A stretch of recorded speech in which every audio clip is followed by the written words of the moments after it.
Hello my dear students, as you know animal kingdom में बहुत सारे एनिमल्स हैं, डिफरेंट वेराइटीज़ के एनिमल्स हैं जिनको स्टडी करना नियर अबाउट इम्पॉसिबल है।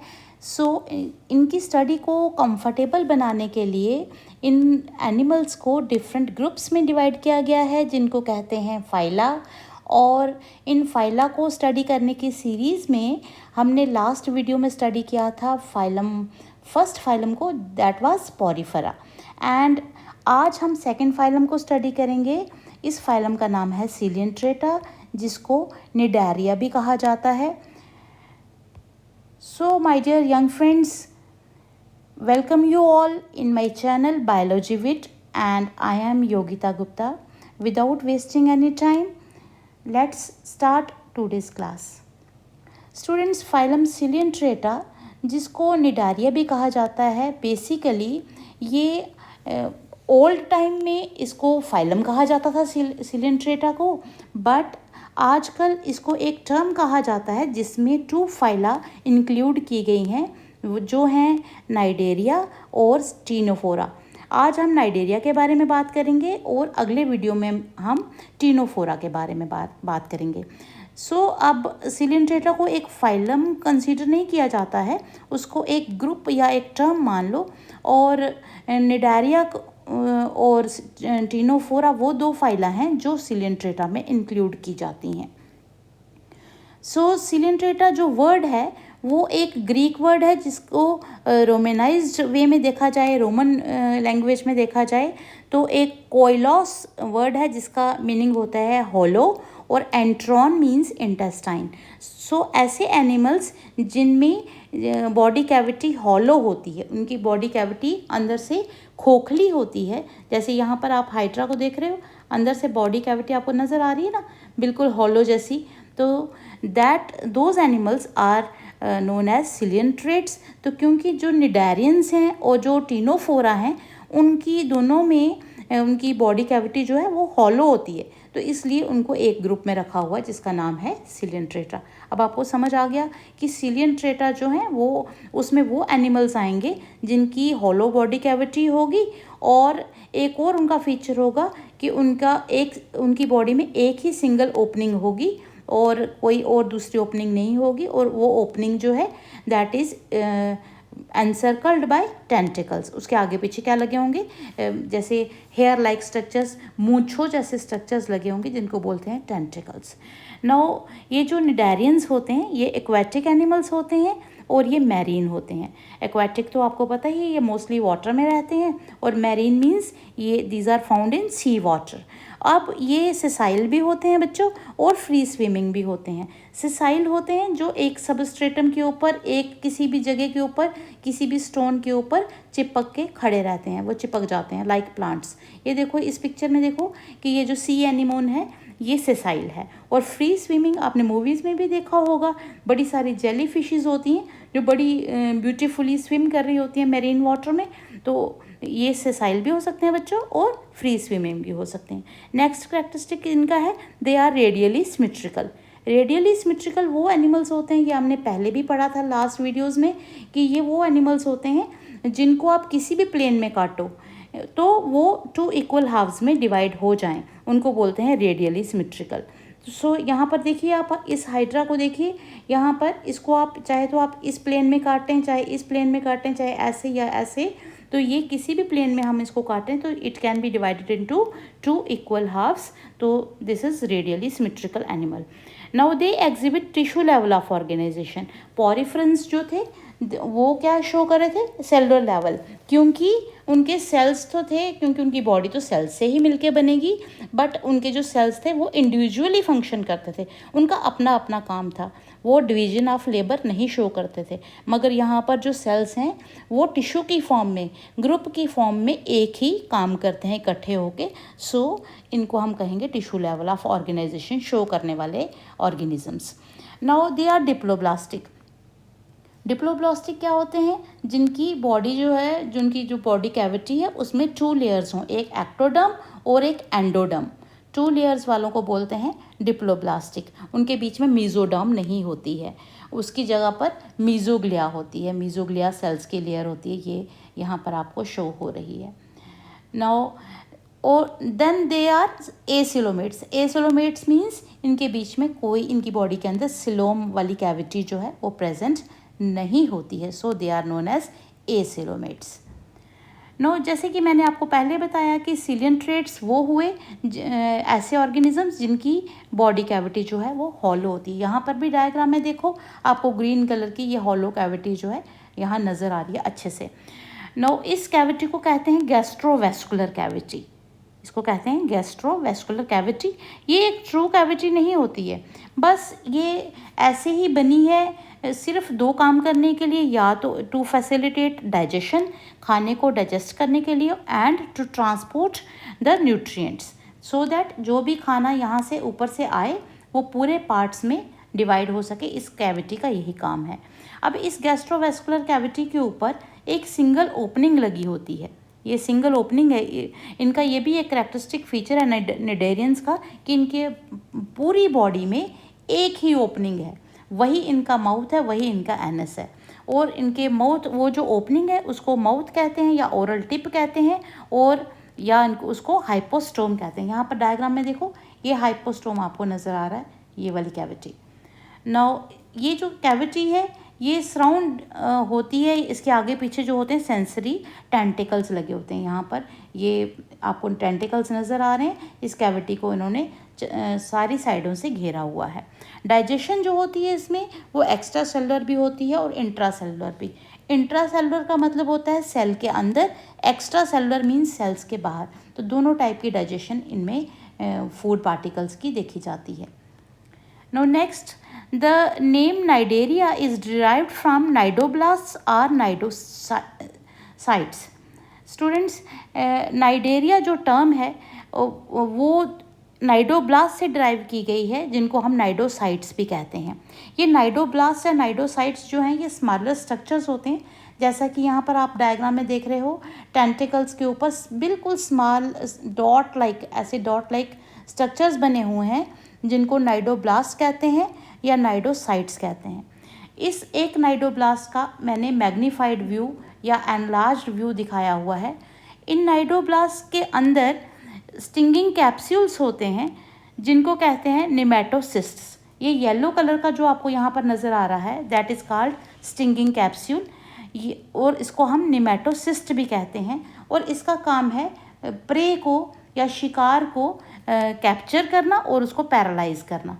जैसे कि सपोज़ करो इस हाइड्रा के पास या इस सी एनीमोन के पास ये कोई स्मॉलर एनिमल आता है जिसको इन्होंने खाना होता है, तो ये क्या करते हैं, अपने टेंटिकल्स को ये मूव करते रहते हैं और टेंटिकल्स के ऊपर लगे हुए हैं नाइडोब्लास्ट या फिर नाइडोसिस्ट्स, जिनके अंदर क्या है, ये नेमेटोसिस्ट्स हैं जो स्टिंगिंग कैप्सूल्स हैं, और इनमें से जो पॉइजन है वो निकलता है और इससे ये जो प्रे है वो पैरालाइज हो जाता है। अभी हम इनके बारे में फिर से एक बारी डिटेल में बात करेंगे। तो बच्चों ये याद रखना है आपने कि ये जो स्टिंगिंग कैप्सूल है ना, जिसको नेमेटोसिस्ट कहते हैं, ये इन नाइडेरिया का एक सबसे इम्पॉर्टेंट फीचर है। मोस्टली एग्जाम में ये पूछा जाता है कि वो कौन सा इम्पॉर्टेंट फीचर है जो नाइडेरियंस को दूसरी फाइला से डिफ्रेंशिएट करता है, अलग करता है। वो है स्टिंगिंग कैप्सूल्स या नेमेटोसिस, या फिर ये पूछा जाता है कि ये जो स्टिंगिंग कैप्सूल्स हैं ये कहाँ पर होते हैं। ये उन स्ट्रक्चर्स पे होते हैं जो टेंटिकल्स के ऊपर, और उन स्ट्रक्चर्स का नाम है नाइडोब्लास्ट या नाइडोसिस्ट। नाइडोब्लास्ट के अंदर होते हैं कौन, stinging capsules. Cnidarians simply wave their tentacles and when the prey comes in contact, Cnidarians मैंने पहले ही बताया आपको, ये वाटर में अपने टेंटिकल्स को मूव करते रहते हैं, और जब प्रे उनके पास आता है तो ये जो नेमेटोसिस्ट हैं दे inject the toxin that paralyses और किल्स द प्रे। तो उनमें से जो निकलता है टॉक्सिन, जिसको हम पॉइजन कहेंगे, तो वो निकलता है और वो उसको प्रे को पैरालाइज कर देता है या फिर मार देता है। ये डायग्राम में आप देखो कितने अच्छे से दिखाया गया है कि कैसे ये अपने प्रे का मतलब उसको पैरालाइज करके उसको खाने के काबिल बना देते हैं। ये टेंटिकल है और टेंटिकल के अंदर ये कैप्सूल है, उसके अंदर कैप्सूल्स के अंदर से ये पॉइज़न निकलता है जो इस टेंटिकल से होता हुआ टेंटिकल जो है फिर बाद में प्रे के आगे पीछे लिपट जाता है। सो पॉइज़न से जो प्रे है वो बेहोश हो जाता है या पैरालाइज हो जाता है। फिर टेंटिकल से ये अपने स्प्रे को अपनी ओर खींच लेते हैं और फिर ये इसको खा जाते हैं।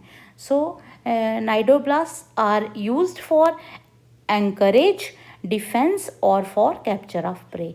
एंकरेज क्या होता है? एंकरेज मीन्स चिपकना, पकड़ना। किसी चीज़ को पकड़ने के काम आते हैं ये नाइडोब्लास्ट, या फिर डिफेंस, अपने आप को बचाने के लिए। एक्चुअली देखा जाए तो भगवान ने इनको ये किस लिए दिए हुए हैं? या तो डिफेंस करने के लिए या फिर एंकरेज करने के लिए, मगर ये इसका काम प्रे को कैप्चर करने के लिए भी करते हैं, क्योंकि इनको नहीं पता कि इनके अंदर टॉक्सिन है, मगर इनके टॉक्सिन से वो प्रे बेहोश हो जाता है और ये फिर उसको खा लेते हैं। Next, some of the cnidarians have skeleton composed of calcium carbonate। बच्चों कुछ निडेरियंस ऐसे भी हैं जिनकी बॉडी बिल्कुल ही जेलीफिश की तरह सॉफ्ट नहीं होती, उनके अंदर स्केलेटन भी होता है और उनका स्केलेटन भी हमारे स्केलेटन की तरह कैल्शियम कार्बोनेट का बना होता है। अब ये चलते कैसे हैं? Locomotion takes place by smooth muscles and tentacles, क्योंकि इनके पास बड़े सुंदर से बड़े अच्छे से टेंटिकल्स हैं और बहुत ज़्यादा होते हैं, और ये अपने मसल्स से भी मूव करते हैं और टेंटिकल्स से भी मूव करते हैं, और ये विप लाइक होते हैं क्योंकि वाटर करंट्स को ये पीछे करते जाते हैं और खुद आगे मूव करते जाते हैं। Some coelenterates like corals and sea anemone remain fixed on the substratum. ये मैंने आपको पहले भी बताया, कुछ जो होते हैं वो फिक्स रहते हैं, वो सेसाइल होते हैं। जैसे ये कोरल्स हैं जो बहुत ही ब्यूटीफुल एनिमल्स हैं, ये एक ही सबस्ट्रेटम के ऊपर पूरी लाइफ भर के लिए ये फिक्स रहते हैं। नाउ रेस्पायरेशन एंड एक्सक्रीशन जो होती है इन एनिमल्स में, it take place through general body surface, क्योंकि इनके पास कोई भी रेस्पायरेटरी ऑर्गन्स नहीं है, कोई भी एक्सक्रीटरी सिस्टम नहीं है। सो इनकी बॉडी सरफेस से ही जो रेस्पायरेशन के लिए ऑक्सीजन थ्रू वाटर अंदर आती है और वेस्ट मटेरियल जो है थ्रू वाटर बाहर चला जाता है। तो कोई भी ऐसे कोई प्रॉपर इनके पास कोई भी स्पेसिफिक ऑर्गन्स नहीं है फॉर दीज फंक्शंस। नो, अब हम बात करते हैं कि नाइडेरियंस की बॉडी फॉर्म्स कैसी होती हैं। बच्चों इनमें ना 2 बेसिक बॉडी फॉर्म्स होती हैं। एक को कहते हैं पॉलिप और दूसरे को कहते हैं मेड्यूसा। ये भी इनका एक और करैक्टरिस्टिक फीचर है। अब मैं आपको साथ साथ बताती जा रही हूँ कि कौन से ऐसे फीचर्स हैं जिनको एग्ज़ाम्स में मोस्टली पूछा जाता है। जो पॉलिप है इट इज़ सेसाइल। आपको मैंने पहले बताया कि इनके 2 बॉडी फॉर्म्स हैं, एक पॉलिप और एक मेड्यूसा। पॉलिप जो होगा वो सेसाइल होगा और सिलेंड्रिकल होगा। देखिए ये जो हाइड्रा है ये सिलेंड्रिकल है, मतलब ऐसे ग्लास की तरह, ठीक है। फॉर एग्जाम्पल हाइड्रा एंड एडेम्सिया, ये जो सी एनिमोन है इसको एडेम्सिया भी कहा जाता है। ये दोनों जो हैं ये एक ही जगह पर चिपके हुए होते हैं, एक सबस्ट्रेटम के साथ अटैच हुए होते हैं। और जो मेड्यूसा है, जो दूसरी बॉडी फॉर्म है, वो है इट इज़ अम्ब्रेला शेप्ड। ये देखो अम्ब्रेला की तरह आपको ये नज़र आ रही होगी, या जेली फिश भी आपको अम्ब्रेला की तरह नज़र आती है। सो आपने कहना है कि बॉडी फॉर्म्स जो होती हैं निडेरियंस में वो 2 टाइप की होती हैं। अगर निडेरियंस का स्ट्रक्चर सिलेंडर की तरह होगा, ग्लास की तरह होगा और वो एक ही जगह पे चिपके रहते होंगे तो वो हो गए पॉलिप। और अगर उनका स्ट्रक्चर छाते की तरह होगा, अम्ब्रेला की तरह होगा और वो फ्री स्विम करते होंगे तो वो हो गए मेड्यूसा। सो इनमें डिफरेंस भी आता है, और इसकी एग्जांपल है यूरेलिया और जेलीफिश। जेलीफिश का जूलॉजिकल नेम है यूरेलिया। ये भी आपने अब धीरे धीरे लर्न करने की हैबिट डालनी है। Some cnidarians exist in both forms, these show alteration of generations. बच्चों ये भी इनका एक और करैक्टरिस्टिक फीचर है। वो है क्या कि ये जो नाइडेरियंस हैं इनमें से कुछ नाइडेरियंस ऐसे हैं जो अल्टरेशन ऑफ जनरेशन शो करते हैं। अल्टरेशन ऑफ जनरेशन का मतलब है कि आधी लाइफ मतलब इनकी कुछ ओ टाइप की होती है और आधी कुछ ओ टाइप की। कहने का मतलब कि अभी मैं आपको समझाऊंगी कि जो पॉलिप्स हैं वो मेड्यूसे प्रोड्यूस करते हैं और जो मेड्यूसे हैं वो पॉलिप्स प्रोड्यूस करते हैं। वो कैसे? अब देखो, जो पॉलिप है ये वाला, ये सिलेंड्रिकल है।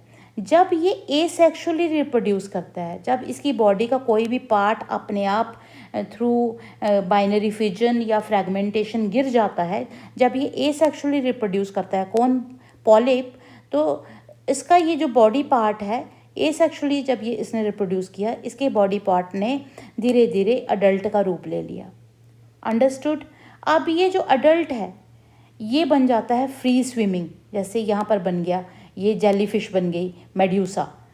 तो अब इसने करनी है सेक्सुअल रिप्रोडक्शन, और सेक्सुअल रिप्रोडक्शन करने के बाद इसका ये जो लार्वा बनता है, जिसको कहते हैं प्लेन्यूला लार्वा, ये धीरे धीरे अपने आप को चेंज करता है फिर से सिलेंड्रिकल स्ट्रक्चर में और बन जाता है पॉलिप। तो मैंने आपको क्या कहा? जो पॉलिप हैं वो एसेक्सुअली रिप्रोड्यूस करेंगे और बनाएंगे मेड्यूसा, और जो मेड्यूसा हैं वो सेक्सुअली रिप्रोड्यूस करेंगे और बनाएंगे पॉलिप। अंडरस्टूड? अब यहाँ पर डायग्राम में देखिए कि एक ये सिलेंड्रिकल स्ट्रक्चर है। अब इस सिलेंड्रिकल स्ट्रक्चर का एक पार्ट यहाँ पर कटा और कट के उसने अब इसने रिप्रोड्यूस करना शुरू कर दिया सेक्सुअली। तो यहाँ पर इसमें से ये स्पर्म्स निकले, ओवम के साथ इसकी फर्टिलाइजेशन हो रही है, जाइगोट बन रहा है, लार्वा बन रहा है, और ये लार्वा धीरे धीरे बड़े होके फिर से नया स्ट्रक्चर बन रहा है। अब फिर से इसका एक पार्ट कटेगा, फिर से एसेक्सुअल रिप्रोडक्शन होगी। सो आई थिंक आपको ये अच्छे से समझ आया होगा कि कैसे इनकी ये ज़िंदगी की कहानी चलती है, जिसको कहते हैं अल्टरेशन ऑफ जनरेशन, और इस प्रोसेस को कहते हैं metagenesis. What is metagenesis? Metagenesis is the process जिसमें जो नाइडेरियंस हैं दे show 2 types of body forms whereby the polyps produce medusae when they reproduce asexually and medusae produce polyps when they reproduce sexually। तो ये आपने diagram को, आप diagram से समझ आ रही होगी कि सिलेंड्रिकल जो है वो प्रोड्यूस करेंगे अम्ब्रेला शेप के एनिमल्स को एसेक्सुअली, और अम्ब्रेला शेप वाले प्रोड्यूस करेंगे सिलेंड्रिकल वालों को sexually. Now examples of cnidarians जो हैं, जो आपकी बुक में दी गई हैं बच्चों, वो हैं यूरेलिया, जिसको जेलीफिश भी कहा जाता है और इसको मूनफिश भी कहा जाता है, और दूसरी है एडेम्सिया, जिसको सी एनिमोन कहा जाता है। तो ये जेलीफिश है और ये है सी एनिमोन, जिसको एडेम्सिया भी कहते हैं। अब ये कौन सी फॉर्म हुई? अभी आपको मैं बताऊं, ये अम्ब्रेला की तरह है, और जैसे क्योंकि हमारी अम्ब्रेला ऐसे ही होती है, तो ये हो गया मेड्यूसा और ये हो गया सिलेंड्रिकल, तो ये हो गया पॉलिप। नाउ एक और इम्पॉर्टेंट बात जो आपको लास्ट वीडियो से जोड़ती है, वो है difference between Porifera and Coelenterata. Students, ये भी क्वेश्चन बहुत बारी आता है। अब आपने देख ही लिया, पॉरीफेरंस जो होते हैं उनकी बॉडी के ऊपर all over the body openings होती हैं, स्मॉल पोर्स होते हैं जिनको ऑस्ट्रिया कहते हैं, और सिलिएंट्रेटा की सिर्फ, या निडेरिया की सिर्फ एक ही सिंगल ओपनिंग थी जिसको हाइपोस्टोम कहते थे। और इनकी ओपनिंग्स को क्या कहते हैं, ये आपने मुझे बताना है कमेंट बॉक्स में कमेंट करके कि इनकी जो ओपनिंग्स प्रेजेंट होती हैं पॉरीफेरा के ऊपर, उनका नाम क्या है। सो स्टूडेंट्स, अगर आपको मेरे चैप्टर्स पढ़ाए हुए इंटरेस्टिंग लगते हैं, do consider to subscribe my channel, hit the bell icon and share, और do give a thumbs up, so that मैं अच्छे से अच्छे वीडियोज़ आपके लिए लेके आती रहूं और आपके साथ इंटरेक्शन होती रहे। अपने अगले वीडियो में मिलेंगे, तब तक के लिए थैंक यू वेरी मच।